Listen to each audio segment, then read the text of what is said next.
Kim Jong-il had been out of sorts for days now. The son of Kim Il-sung, the North Korean leader, was effectively the state's second-in-command. He could give out whatever order he wanted, and his subjects would carry it out as quickly as humanly possible.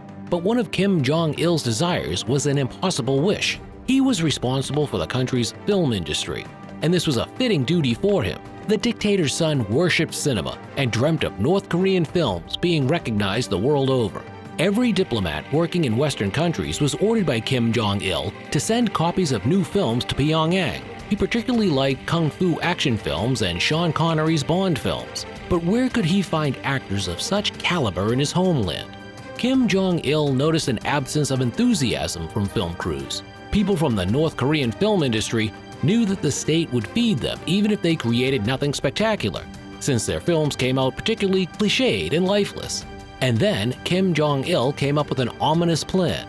Choi on-Hee was South Korea's best actress. With her phenomenal charm, she had been compared to Marilyn Monroe and was always given main roles. The beautiful actress was noticed by Shin Sang-ok, a talented director who shot a good deal of symbolic pictures. They got married and founded their own film company.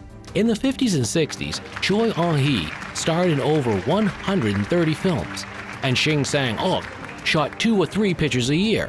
For his unbelievable productivity and talent, the director was named the Prince of South Korean cinema. It seemed their careers would remain at their zenith for a long time.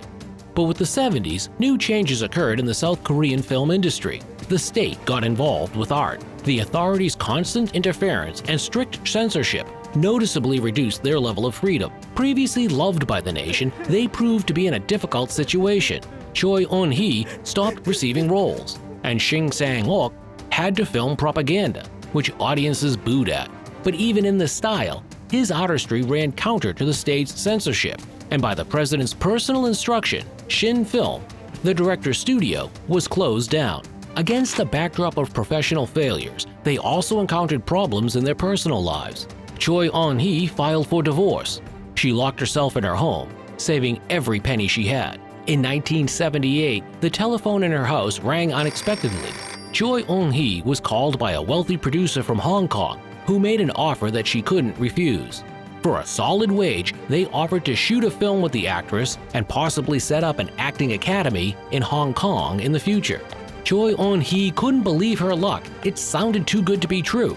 The next week, she went off to Hong Kong to meet the producer personally. The meeting took place in the fashionable Hong Kong area of Repulse Bay. The supposed film producer showed her a contract for signing and said that the shooting location was on a distant island that they could get to by motorboat. He led Choi on-Hee to the pier, but as soon as she got on board the boat, they immediately grabbed her and pressed a chloroform cloth to her face. The woman lost consciousness, and when she came around, she saw a huge portrait of Kim Il-sung, the founder and leader of North Korea, hanging on the wall. The actress realized she had been kidnapped. The calendar showed January 22, 1978. Choi on-Hee had been brought to the harbor town of Nampo in West North Korea and had been put in a luxury villa whose name was simply Building Number 1. For the first few days of her new life, she was driven down to Pyongyang, where she was shown the birthplace of Kim Il-sung, as well as all possible sites and museums. Kim Jong-il took the woman to the cinema, the opera, musicals, and every party there was. He asked Choi on-Hee her opinion on various films and listened earnestly to her point of view. Later, the woman was assigned a personal tutor who told her about the life and accomplishments of Kim Il-sung. Meanwhile, Shin Sang-ok had heard that his former wife had disappeared without a trace. The director already had another family, but he decided to head off to look for Choi on-Hee. He arrived in Hong Kong and started making inquiries of friends. Unfortunately, one of them was a North Korean spy. As a result, the director was grabbed and quickly sent overseas. Shin Sang-ok was also placed in luxury apartments, although they didn't tell him that Choi on-Hee was also in North Korea. The director was fully determined to return to his homeland. Twice he tried to escape, and twice he was caught at the border itself. After his second attempt, the director was sent to prison for his disobedience. On February 23, 1983, the corrective facility received the order to immediately free Shin Sang-ok. After being freed, the director finally agreed to shoot films. He had 2 reasons for this. He could revive his career, which had reached a dead end in South Korea for political reasons, and after some time he would win their trust and be able to travel abroad, where he could escape. On March 7, 1983, at a party that Kim Jong-il had set up, the former husband and wife were finally reunited once more. Only then, they told the actress that she had been bait for kidnapping her former husband, an eminent director. They showed the prisoners Kim Jong-il's vast personal film library, which, by the most modest estimates, numbered more than 15,000 films from across the world. The couple were tasked with watching and critiquing 4 films a day. The majority of the pictures were filmed in countries with a communist regime, although they also encountered films from Hollywood. To the prisoners' surprise, Kim Jong-il had a few good and interesting ideas concerning North Korean cinema that he constantly shared. Eventually, Kim Jong-il cut to the chase. He told them that he wanted Shin Sang-ok to shoot a film that would take part in an international contest. In addition, he said that there was $2.5 million in an Austrian bank account that was available for shooting. For this, the director had to immediately create a production company. The company was called Shin Film, like the name of Shin's former company he managed in South Korea. Kim Jong-il understood that international audiences wouldn't like the tone of propaganda, so he allowed the director to broaden the film's thematic material and to choose a direction that would evoke interest abroad. For his debut, Shin Sang-ok wanted to screen one of Kim Jong-il's plays, which was set in The Hague. Kim Jong-il approved the film's subject. He liked the foreign setting, but despite the director's expectations, the dictator's son could only release him to countries in the Eastern Bloc. Still hopeful for escape, the prisoners decided to secretly record their conversations with Kim Jong-il on a tape recorder to have proof of their kidnapping at hand.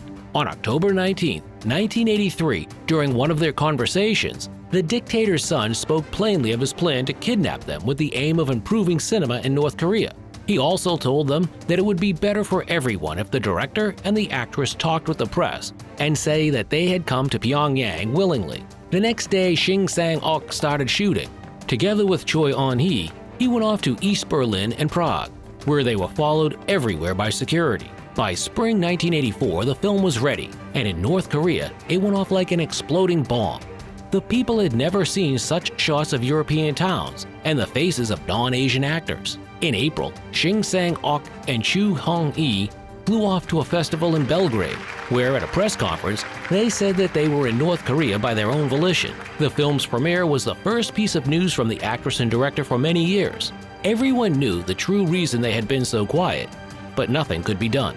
The film unexpectedly received an award at the Czechoslovakian festival. Kim Il-sung gave his prisoners more freedom. They could travel around the world accompanied by bodyguards. By that time, Shin Sang-ok and Choi on-Hee had married again.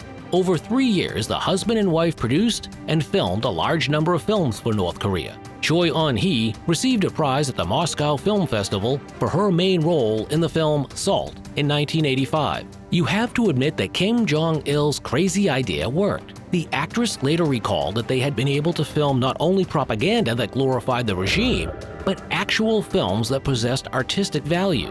The last and most expensive film that they made in North Korea was called Pulgasari, and it was clearly strongly influenced by the Hollywood's Godzilla blockbusters.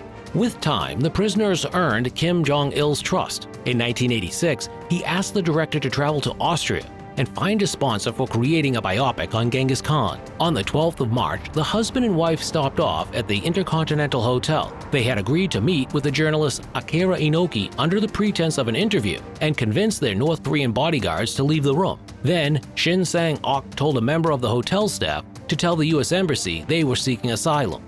The prisoners managed to sneak out of the hotel unnoticed with Akira and to catch a taxi. The guards were tossed into a chase. The taxi driver tried desperately to break off from them, but there were traffic jams on the road. The couple then got out of the taxi and made a run for the embassy. On March 22nd, an article appeared in the New York Times about the escaped prisoners. Kim Jong-il immediately came out with an announcement where he claimed that the director and actress willingly moved to North Korea and during their escape had stolen a large sum of North Korean money that was intended for financing a film. After the husband and wife's escape, they lived secretly for 2 years in a small American city, sharing information on Kim Jong-il and their lives in North Korea with CIA authorities. Then they moved to Los Angeles, where they worked in the film industry. The escapees didn't want to return to South Korea for a long time, fearing the state police and security forces wouldn't believe their kidnapping story. Only in 1994 did Shin Sang-ok return to his homeland and continue shooting films. The same year, he was invited to the Cannes Film Festival as a member of a jury. In 1999, Choi on-Hee also went to Seoul. In 2004, the director underwent a liver transplant but died 2 years after from complications.